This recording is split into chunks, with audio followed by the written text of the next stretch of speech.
Hello everyone. तो आज हम एक्सरसाइज 1B का क्वेश्चन नंबर 30 सॉल्व करेंगे। तो पहले क्वेश्चन पढ़ते हैं।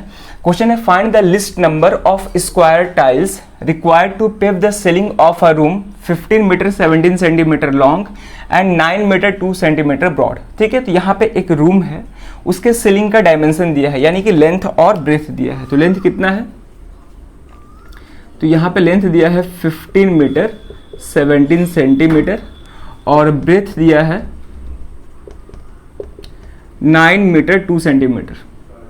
ठीक है, अब यहाँ पे जो यूनिट है वो मीटर और सेंटीमीटर दोनों में दिया है, यानी कि मिक्स्ड यूनिट में दिया है। तो हम क्या करेंगे कि इसको एक यूनिट में कन्वर्ट करेंगे। ठीक है, या तो हम मीटर में कन्वर्ट कर सकते हैं या फिर सेंटीमीटर में।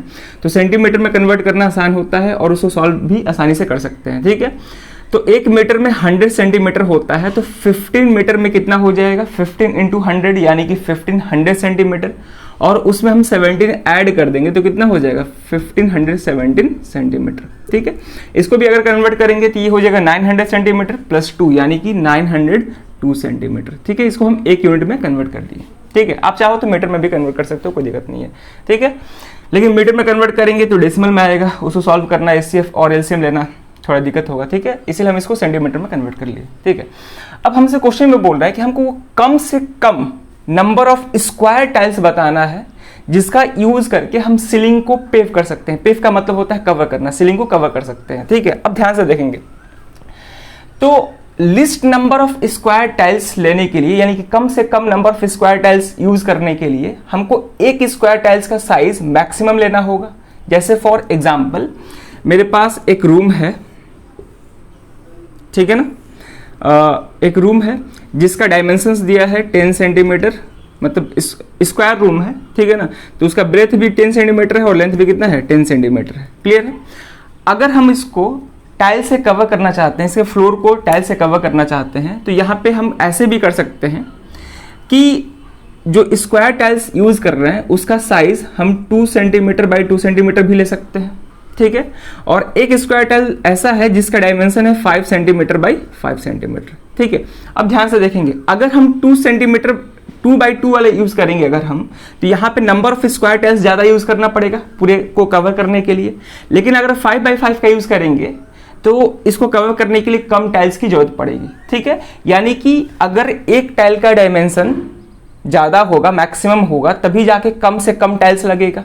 ठीक है, अगर डायमेंशन कम होगा तो नंबर ऑफ टाइल्स भी ज्यादा लगेगा, और डायमेंशन ज्यादा होगा तो नंबर ऑफ टाइल्स क्या होगा? कम लगेगा। ठीक है, तो हमसे पूछ रहा है लिस्ट नंबर, यानी कि कम से कम टाइल्स बताना है। तो कम टाइल्स के लिए क्या करना होगा? एक टाइल का डायमेंशन ज्यादा लेना होगा। ठीक है ना, तो यहां पर हम क्या करेंगे? पहले एक स्क्वायर टाइल्स का डायमेंशन निकालेंगे, यानी कि उसका लेंथ और ब्रेथ निकालेंगे कितना होगा, उसका साइज निकालेंगे बोल सकते हैं। ठीक है, उसके बाद ही जाके हम नंबर ऑफ टाइल्स बता सकते हैं। ठीक है ना, तभी जाके हम नंबर ऑफ टाइल्स बता सकते थे। डायरेक्ट हम नंबर ऑफ टाइल्स नहीं बताएंगे, पहले हम एक टाइल का साइज बताएंगे। ठीक है, तो अब ध्यान से देखेंगे एक टाइल का साइज जो भी होगा, एक टाइल का साइज जो भी होगा रूम के लेंथ और ब्रेथ से तो कम ही होगा।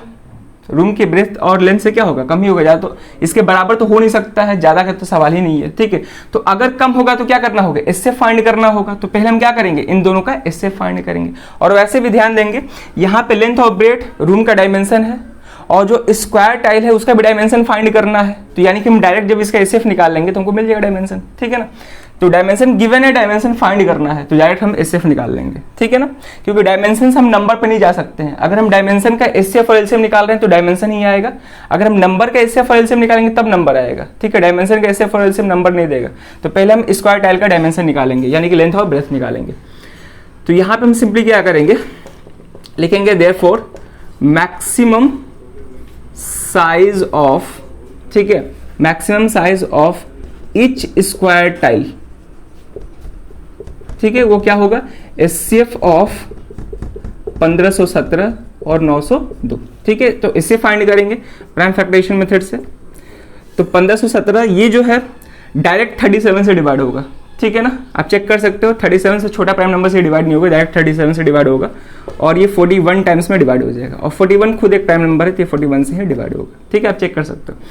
अब 902 का बात करें, 2 से डिवाइड हो जाएगा, इवन नंबर है, 451 टाइम्स में।